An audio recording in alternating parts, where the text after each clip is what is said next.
सरकार ने एक नियम बनाया था खनन का कि जो बोल्डर पहाड़ से आता है या ढलान से आता है वह किसान के खेत में आ जाता है तो किसान उसे उठाने के लिए परमिशन लेता है शासन से और उसको फिर वो उठाकर अपने क्रेशर वगैरह को बेच सकता है। नियम ये था। लेकिन यहाँ पे क्या हुआ, पहले तो इन्होंने क्या काम किया कि उन्होंने खतौनियों में फसलें दर्ज करा करके उसके पट्टे बनवाए, उसको खोदा गया।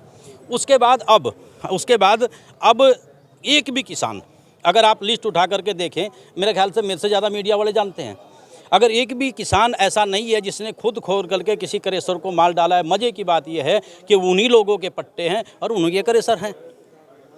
अधिकारियों के साथ उनकी सेटिंग है, जो स्थानीय अधिकारी हैं वो आगे से बोलते नहीं हैं। डीएम कार्यालय पर आकर के डीएम साहब ने आश्वासन दिया। हमारे यहाँ एक बैठक हुई थी, उसमें सरकारी पट्टे की बेहट में, तो वहाँ हमने जो मुद्दे डीएम साहब के सामने उठाए थे उन्होंने वो बात स्वीकार की थी और उन्होंने ये कहा था कि नियमों से अलग कोई काम नहीं होना दिया जाएगा। तो हमें डीएम साहब पर और भी हमने पता लगाया कि डीएम साहब का व्यवहार बहुत अच्छा है, डीएम साहब अच्छे आदमी हैं। तो डीएम साहब ने आज आश्वासन दिया है कि कोई भी काम नियम के विरुद्ध नहीं किया जाएगा। किस तरह का कार्य वहाँ पर फिलहाल तो अब आज भी मशीनें चल रही दिन में, हरियाणा में माल जा रहा। अब उन्होंने खनन अधिकारी को बुलाया, उनको कहा कि कमेटी गठित करिए, रात को मशीनें चलती हैं। और मज़े की बात यह है कि यही लोग उनसे सेटिंग करके, चूँकि उनके उधर भी क्रेशर हैं, तो उनके क्रेशर हैं उधर भी। सबसे ज़रूरी नाम है इनमें राम किशन उर्फ रामू, जो जिला पंचायत सदस्य हैं। ये इस स्कैम को टोटल को अपने हाथ में लिए हुए हैं। इस आदमी की आज से 4 साल पहले जांच करा ली जाए, इसके पास क्या था। हम इनके टोटल कागज़, पिछली जो रिकॉर्ड है कढ़वाने पर लगे हुए हैं, टोटल रिकॉर्ड को निकाल करके आप लोगों के सामने रखेंगे और इनकी सीबीआई से और इनसे ईडी से जाँच कराने की हमारी रिक्वेस्ट रहेगी, चाहे हमें हाई कोर्ट जाना पड़ो या सुप्रीम कोर्ट जाना पड़ो। ये काला धन जो है, ये मोदी जी ने कहा कि काले धन को जनता के बीच में लाओ। हमारा प्रयास है कि इस काले धन को जनता के बीच में हम भी ला करके रहेंगे। ये रामू उप राम किशन है, एक गुरदयाल पुत्र सुभाष है, रणवीर पुत्र जगमाल है, एक विश्वास पुत्र पहल सिंह रसुल्ली है, करण सिंह जयपाल मरावली है, एक प्रदीप गुप्ता है वहाँ का भूड़ का। ये एजेंट का काम करता है, जो पैसे देने हों, किसी पर झूठा मुकदमा कराना हो। एक झूठा मुकदमा अभी हमारे भाई ईश्वरपाल पर हुआ था। ये जिस टाइम का मुकदमा दर्ज किया गया, ये गाँव इनके फील्डर इतने हैं, मैं आपको बताऊँ कि 100 मुकदमे एक दिन में हमारे पूरे करा सकते हैं। तो इन्होंने जिस टाइम का मुकदमा हुआ, जान का खतरा हमें है, हर टाइम है। कल को माला टंग सकती है हमारे फोटो के ऊपर, इनका कोई भरोसा नहीं। इतने आदमी है, कोई भी मार देवे। मेरा गांव नुनियारी पड़ता है जी। तो डीएम साहब ने हमें आश्वासन दिया है कि नियम के विरुद्ध कुछ नहीं होगा, नियम के अनुसार ही कार्य किया जाएगा। और हम भी यही चाहते हैं कि नियम के अनुसार कार्य हो और खनन हो। हमने तो आज से नहीं, पिछले 5 साल से शिकायतों का बहुत बड़ा अंबार है। जो हमारी रजिस्ट्री होती थी वो पौने किलो की है। ईडी को लगा, सीबीआई को लगाओ, प्रधानमंत्री जी को, मुख्यमंत्री जी को, खनन सचिव जी को, सबको हमने कंप्लेंट की। लेकिन पैसे के नीचे सब कुछ दब रहा है। ये लोग, जो अधिकारी यहाँ पर आता है, उसको अपना ये अपने उस हक में रिपोर्ट लगा लेते हैं। अब आप एक बात बताओ, दो चले थे वहाँ से, क्या नाम आपका, 2 डंपर वहाँ से चले थे, किसी ने उनको चेक नहीं किया। वो कुदरती एक्सीडेंट हुआ, एक्सीडेंट में वो रॉयल्टी पकड़ी गई।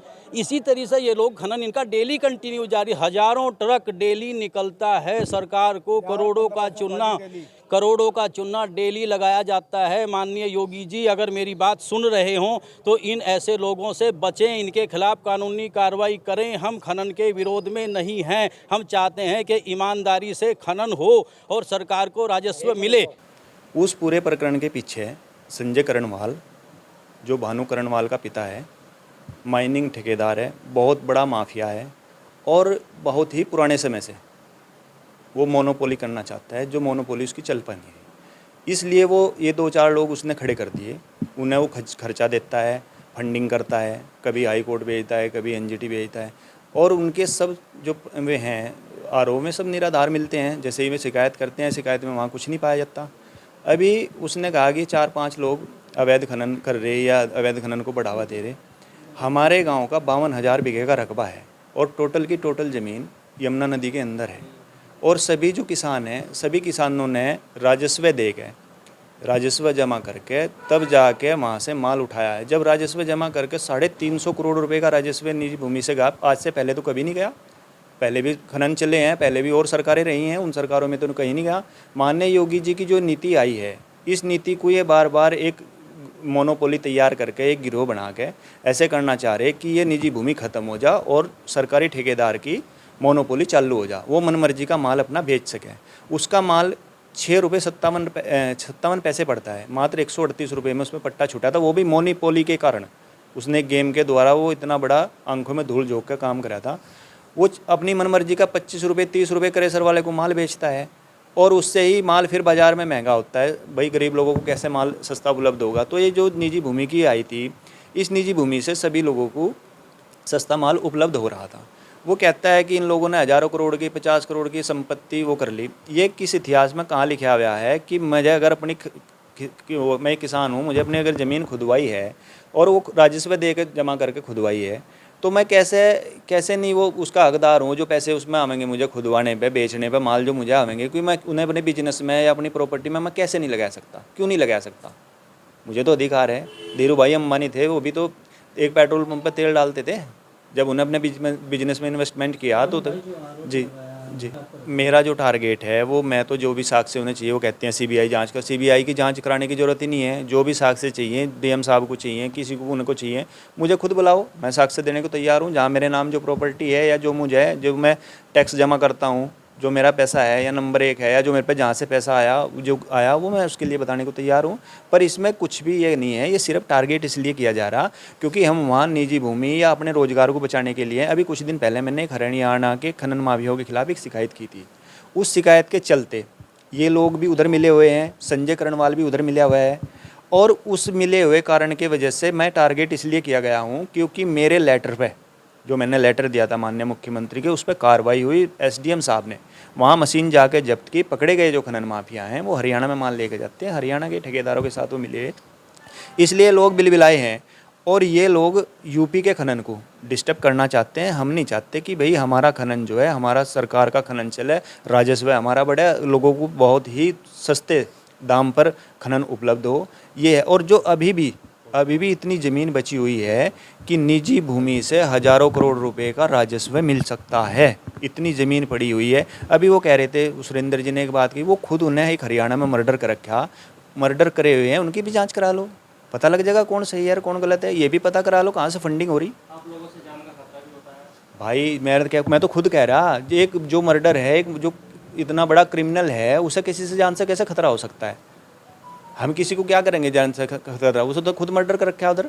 देखो जो आरोप वो लगा रहे हैं, अभी आरोप की बात, एक चीज़ आप लोग भी नोटिस करना, वो मात्र निजी भूमि को, एक निजी भूमि के जो पट्टे माननीय योगी जी ने एक यह चलाई थी स्कीम निजी भूमि के पट्टों की, इसे ही क्यों टारगेट कर रहे वो, सरकारी पट्टे को क्यों नहीं टारगेट करते हुए और पट्टों को क्यों नहीं टारगेट करते वो। हरियाणा के लोग इतने, आए दिन मेरे पास ड्रोन की वीडियो है, हमारे पहले जो माननीय एसडीएम जी थे दीप्ति देव जी, उन्हें हरियाणा से इतने लोग पकड़े, इतनी गाड़ियाँ पकड़ी।